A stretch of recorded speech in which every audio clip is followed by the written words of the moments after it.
Kita bersatu dalam doa. Bapa Surgawi, Bapa yang Maha Kudus dan Maha Pengasih, kami sangat mensyukuri segala berkat yang Kau berikan kepada kami hingga di sore hari ini Tuhan. Kami dapat hadir di tempat atau bait-Mu yang suci ini untuk menerima dan mendengarkan sebagian dari firman-Mu menjadi bekal hidup kami. Tuhan, hapuskan segala dosa yang kami lakukan, agar berkat yang Kau berikan kepada kami tidak terhalang olehnya. Amin. Terlebih dahulu saya mengucapkan Shalom. Horas. Seperti pepatah mengatakan dalam bahasa Batak, boras ma dihadak kadangan, horas ma dihita saluhukna na pungudison, nakpe so masih jalangan. Horas. Terlebih dahulu saya memperkenalkan diri saya. Saya yang bernama Bibel Promanta Burmarpaung dan suami saya Lisbon Fernando Sigalingging, dan Tuhan telah mengaruniakan kepada kami anak hanya 4 orang, 2 laki-laki dan 2 perempuan. Anak yang pertama dan yang kedua sudah kerja dan sudah tamat dari Universitas Pajajaran Bandung 3 dan 2 tahun yang lewat. Dan yang nomor 3 perempuan inilah baru mulai masuk semester 1 di Universitas Lampung jurusan hukum. Dan yang paling kecil nomor 4 laki-laki kelas 2 SMA. Suami saya tadi Marga Sigalingging dan mertua saya perempuan Boru Siregar. Dan mama yang melahirkan saya sendiri Boru Sitorus. Demikianlah perkenalan atau sekilas wajah atau sekilas info buat kita. Sekarang marilah kita membuka firman Tuhan yang tertulis dalam Mazmur 113 ayat 1 sampai dengan ayat ke-9. Demikian firman Tuhan, mari kita ikuti di dalam hati masing-masing. Tuhan meninggikan orang rendah. Haleluya. Pujilah hai hamba-hamba Tuhan, pujilah nama Tuhan. Kiranya nama Tuhan dimasyhurkan sekarang ini dan selama-lamanya. Dari terbitnya sampai kepada terbenamnya matahari, terpujilah nama Tuhan. Tuhan tinggi mengatasi segala bangsa, kemuliaannya mengatasi langit. Siapakah seperti Tuhan Allah kita yang diam di tempat yang tinggi, yang merendahkan diri untuk melihat ke langit dan ke bumi. Ia menegakkan orang yang hina dari dalam debu dan mengangkat orang yang miskin dari lumpur untuk mendudukkan dia bersama-sama dengan para bangsawan, bersama-sama dengan para bangsawan bangsanya. Ia mendudukkan perempuan yang mandul di rumah sebagai ibu anak-anak penuh sukacita. Haleluya. Demikian firman Tuhan. Saudara-saudara yang kekasih di dalam nama Yesus Kristus, topik di minggu ini yang menyatakan Tuhan menegakkan orang-orang yang hina. Dan nats ini adalah suatu ajakan untuk memuji dan memuliakan nama Tuhan.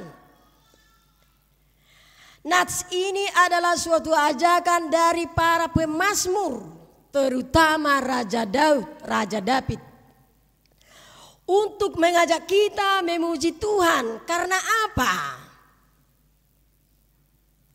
Di dalam pujian itu ada bentuknya. Bentuknya seperti apa? Dan karena apa? Apa sebabnya kita dapat memuji Tuhan? adalah karena sesuatu yang teristimewa ada terjadi dalam hidup kita dibuat oleh Tuhan. Karena apa seorang perempuan memuji seorang laki-laki idaman hatinya? Adalah karena ada yang teristimewa, yang menonjol dari sifatnya ataupun yang menonjol dari kepribadiannya sehingga dia menyukai dan memuji dia. Atau dengan sebaliknya, karena apa seorang laki-laki mau memuji seorang perempuan? Adalah karena ada yang menonjol atau teristimewa dari dia sehingga dia suka memuji dia. Begitu juga dengan istri dengan suami. Kalau si suami itu tidak mau memuji masakan istrinya, pasti istrinya malas memasak makanan untuk suami. Tapi biarpun masakan si istri nggak enak, kalau si suami memuji, enak kali masakanmu mama. Apa saja kau buat bumbunya ini? Pasti si istri bangga dan senang memasak apa saja di rumah untuk dilahap oleh suaminya. Karena itu saudara-saudara, sedangkan orang yang di dekat kita puji, apalagi Tuhan yang memberikan segala sesuatunya di dalam kehidupan kita. Kita bisa hidup adalah karena kuasa Tuhan. Ibu-ibu dan bapak-bapak juga kawin karena apa?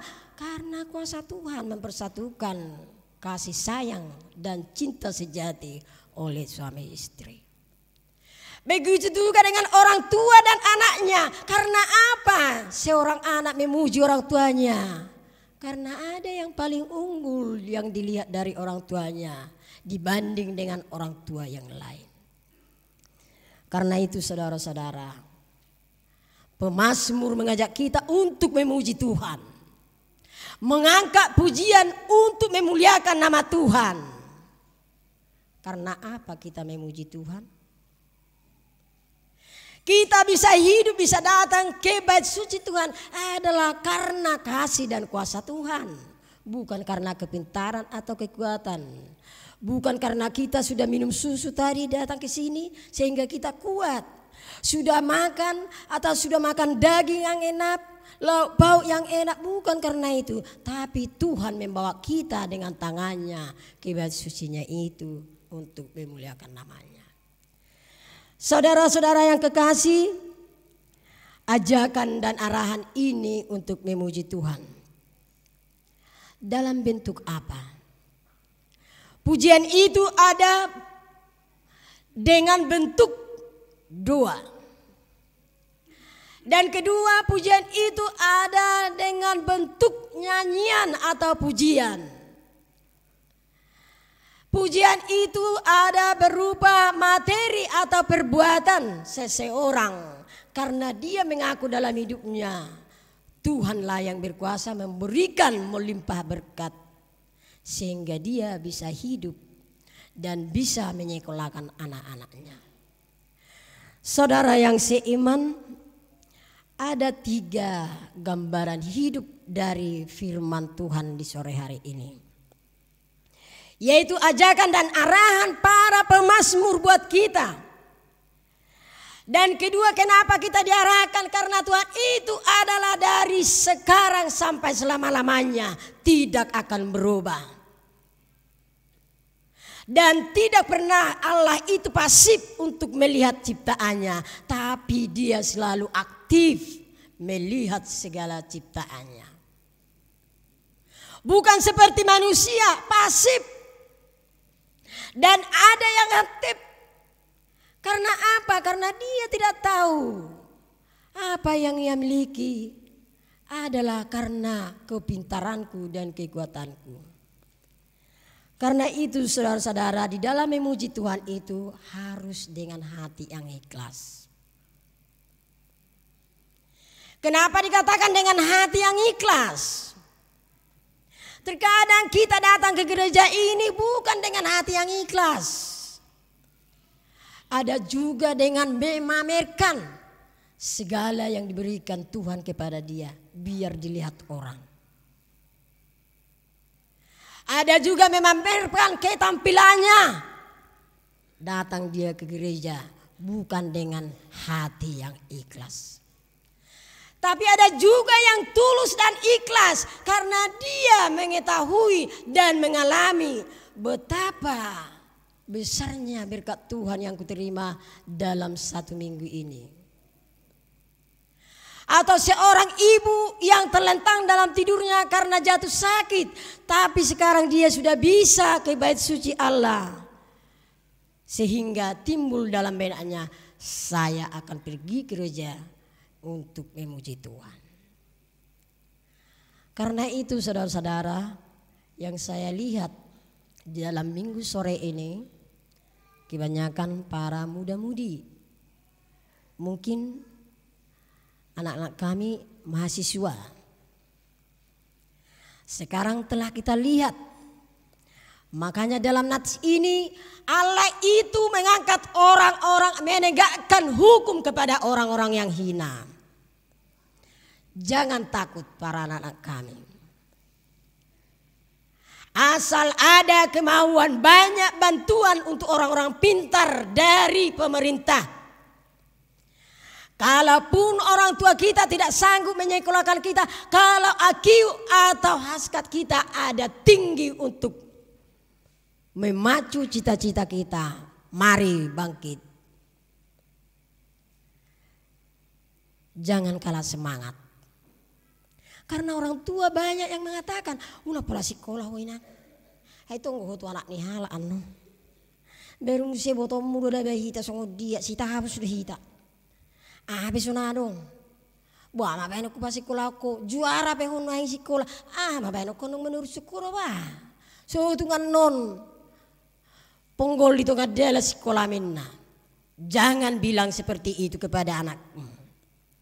Tapi berikan semangat. Pergi ke lurah, pergi ke kepala desa untuk orang-orang yang di kampung. Lapor, anak saya pintar Pak Kepala Desa. Tolong beri bantuan.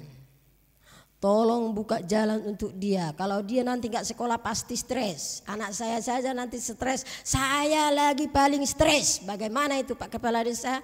Sehingga Kepala Desa memberikan surat pernyataan miskin. Jadi tidak ada lagi hambatan, tidak bisa sekolah. Tidak ada lagi alasan saya tidak mau sekolah. Lebih berat kalau ada kemauan.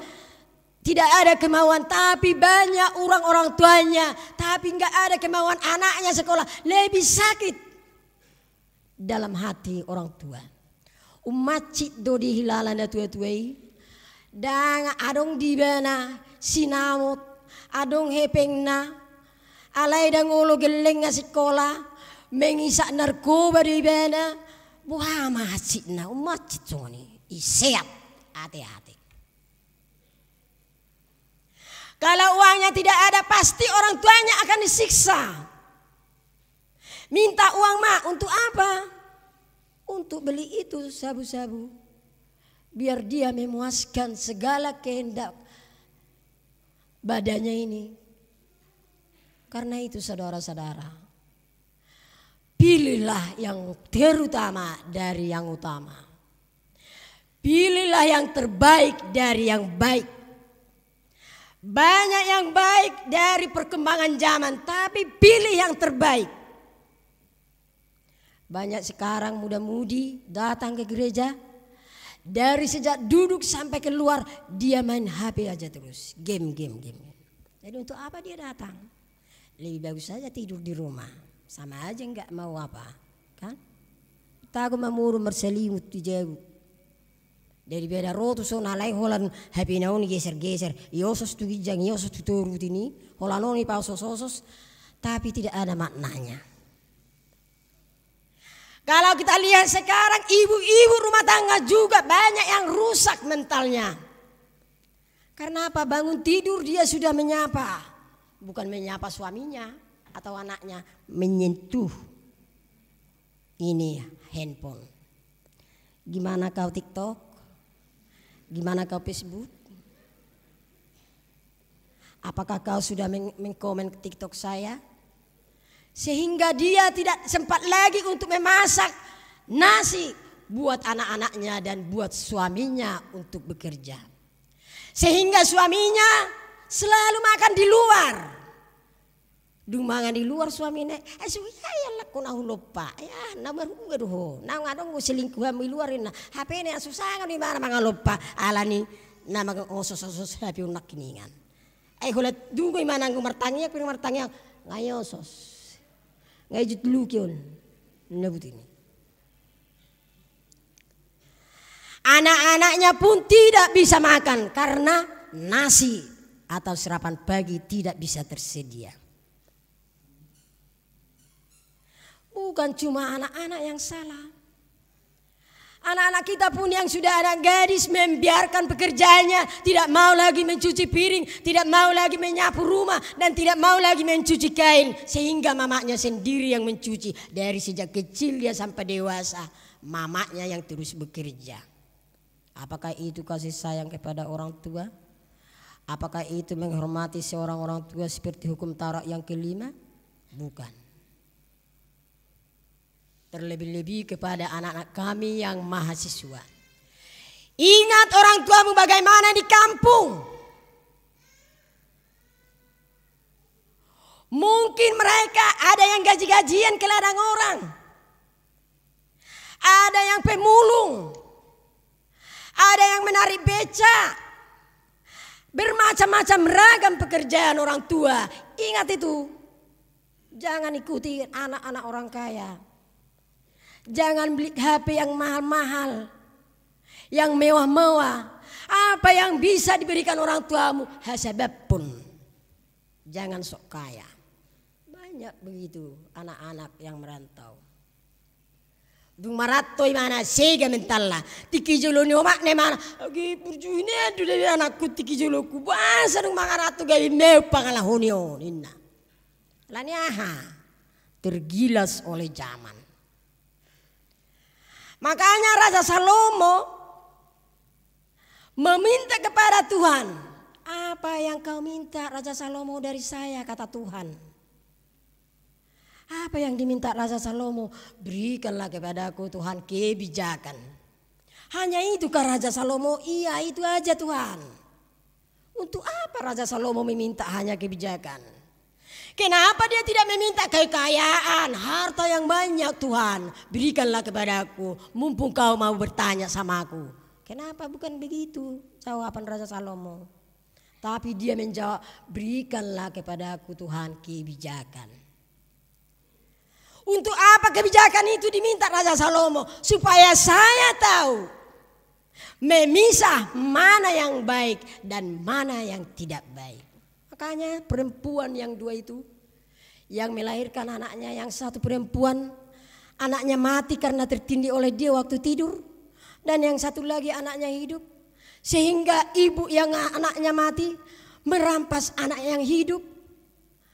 Lalu mereka berkelahi dan membawa kepada Raja Salomo untuk menghakimi bagaimana masalah melalui anak yang ini, yang hidup ini. Lalu datang si perempuan yang tidak mempunyai anak yang hidup. Daripada di dang dia udang di mana? Utagma boleh madakina. Tapi datang ibu yang punya anak itu. Dengan hati yang ikhlas dan tulus, dengan kasih sayang yang penuh, dengan hati yang ikhlas. Raja tidak usah belah anak ini. Biarlah untuk dia anak itu, asalkan dia hidup. Raja Salomo terus dapat menilai, oh berarti ini adalah anak ibu ini. Nah, itulah makanya dia meminta kebijakan dari Tuhan. Ada suatu ilustrasi. Seorang bapak dan ibu yang punya dua anak laki-laki. Namanya Budi dan Badu. Pekerjaan orang tuanya ini adalah menolong orang-orang yang miskin melalui bantuan membagi-bagi uang. Juga kepada pedagang ataupun sipur motor orang tuanya ini selalu membagikan uangnya menolong orang-orang yang miskin. Sesudah usianya lanjut, lalu dia berkata kepada anaknya yang dua, "Anakku yang dua, sini duduk di dekat bapak." Lalu anaknya berdua duduk di samping bapaknya. "Karena usia saya sudah lanjut dan saya sudah sakit-sakitan, kamu berdualah yang meneruskan pekerjaan bapak dan mama. Tapi dengan syarat," kata orang tuanya ini, "janganlah kalian berdua bekerja di waktu panas matahari. Tapi bekerjalah di tiki labok niarina." Datang anaknya yang paling besar. "Beres pak." Tapi dia tidak mengerti. Cuman dibilang aja beres. Gampang aja katanya. Tapi datang anaknya yang nomor dua, menyimak dan berpikir dengan dalam dan berpikir dengan matang, apa maksud dan tujuan perkataan bapakku ini? Kenapa kami dilarang bekerja waktu panas hari? Lalu yang paling besar melakukan pekerjaan itu. Di waktu pagi-pagi jam 8 baru dia berangkat. Sehingga orang-orang yang mau dijumpai tidak dapat lagi. Karena sudah pergi. Pergi ada yang berpasar pagi, ada yang ke ladang, ada yang ke kantor, sehingga yang mau dipungut tidak ada sama sekali. Dan di waktu panas hari dia tertidur. Kemudian di sore hari jam 3 dia datang lagi. Padahal orang-orang yang bekerja di kantor belum pulang. Orang-orang yang bekerja di ladang juga belum pulang. Orang-orang yang bekerja di pasaran pun belum pulang. Sehingga dia tidak mendapatkan sesuatu apapun. Sehingga dia putus asa. Sungguh dia persiasan di bapakku aturannya salah dong. Malas aku. Ujungnya murung memang terus. Tapi datang anaknya yang kedua. Dia bijak. Dia berdoa meminta pertolongan dari Tuhan. Tuhan ajari aku untuk menjalankan perintah dan apa yang diperintahkan orang tuaku. Biar semua pekerjaan yang dikerjakan oleh ayah dan ibuku bisa saya teruskan dan bisa berhasil buat bekal kehidupan saya. Sehingga Tuhan mengajari dia, membuka pikiran dia. Jam 4 pagi dia sudah berangkat dari rumah. Sehingga orang-orang yang bekerja di pajak masih bisa cicilannya diminta. Dan masih bisa uang yang mau diberikan bisa berjalan dengan lancar. Sesudah panas hari dia kembali ke rumah dan membuat kue dan membagi-bagi untuk orang-orang yang menjual kue-kuean. Sehingga dia dapat dari sini, dapat dari sini. Dan di waktu sore hari jam 6 dia berangkat lagi. Ternyata orang-orang kantor sudah pulang. Orang yang di ladang pun sudah pulang, orang yang di pajak pun sudah pulang. Semuanya yang ditunggunya itu bisa dijumpai dan semuanya dapat yang apa yang diharapkan dia. Karena itu saudara-saudara, bijaklah. Jangan salah memakai apa yang diberikan Tuhan kepada kita. Kalau ada talentamu untuk berdagang, berdaganglah. Kalau ada talentamu untuk mau sekolah, sekolah. Jangan kau minta sekolah tapi tidak ada usahamu untuk sekolah. Tidak ada watak ataupun pikirannya untuk sekolah. Orang tua selalu mengirim dari kampung tapi dia sudah punya anak. Bagaimana perasaan orang tua? Kamu juga nanti orang tua. Biarpun agak keras firman Tuhan ini akan kita terima. Biar kita nanti beroleh hikmat. Karena itu di sini firman Tuhan berkata, kita memuji Tuhan dari terbit sampai terbenam matahari. Kita harus memuji Tuhan dengan apa? Dengan pekerjaan kita, aktivitas kita. Yang berikut lagi, Tuhan itu menegakkan hukum untuk orang-orang yang hina. Dia memandang orang-orang yang kecil, yang sangat hina di mata oleh orang-orang. Tapi Tuhan menghargai orang yang yatim piatu, yang tidak dapat bekerja, yang tidak dapat berjalan, yang tidak dapat melihat dia sembuhkan, dan yang tidak bisa bicara dia sembuhkan, dan yang miskin dia angkat dari debu, dan orang yang terbenam dalam lumpur dia angkat juga menjadi orang yang setia kepada dia. Karena itu saudara-saudara, firman Tuhan di sore hari ini juga mengajak kita untuk memuji, memuliakan nama Tuhan. Alangkah indahnya tadi sewaktu ada kebaktian tadi yang dipimpin oleh para mahasiswa ya. Iya. Berarti kita yakin kalau kita sudah melakukan hal seperti ini, berarti kita mengingat bahwa berkat ataupun ilmu yang ada pada kita adalah hasil atau usaha ataupun kuasa Tuhan. Karena itu saudara-saudara yang kekasih di dalam nama Yesus Kristus, jangan merasa kecil hati.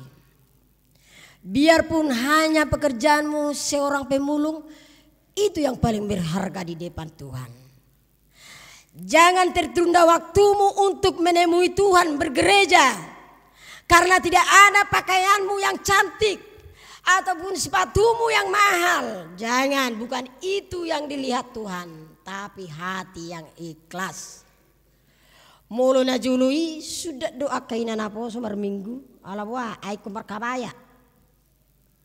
Mulai hutan na ujung ini do. Ulu kosong bidang bangkuan. Bahasa kosong kana betu berminggu. Karena apa? Ay holan lebet biru na gurang baju na angko na po surang arong piga mati. Silakan baju pengantin na ulo sipatan na pijam. Tangi ulo dipijam dah. Ay pijam masa tokin. Dan ulo tardidi haruan aong ano pasariamu batu hormusi baju kawaya minna. Inna si batu ena. Bau kenulu dah. Sumaku susah uti betu anak naika. Itu angko na julu dah. Jadi ujungnya sudah mak akainan apa somar minggu. Masih hutu-hutu mak.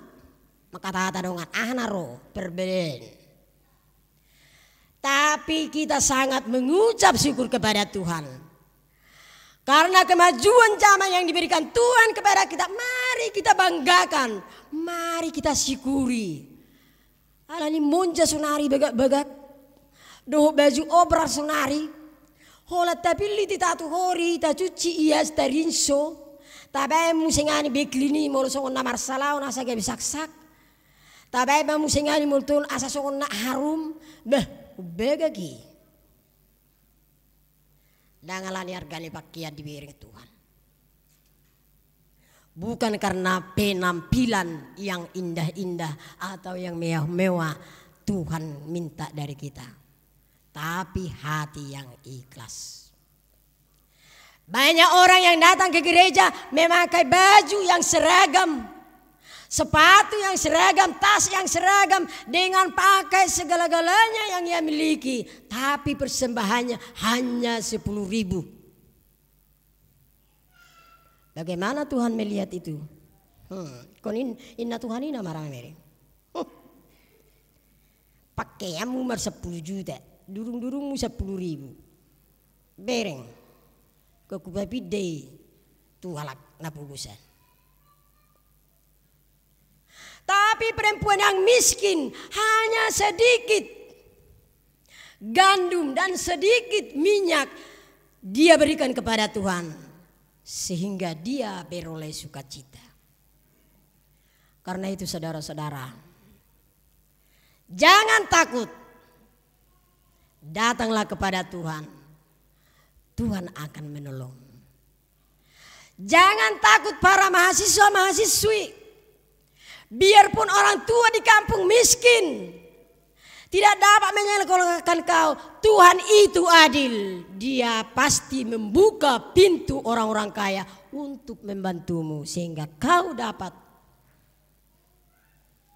mencapai cita-citamu sebagaimana mestinya. Amin. Kita berdoa.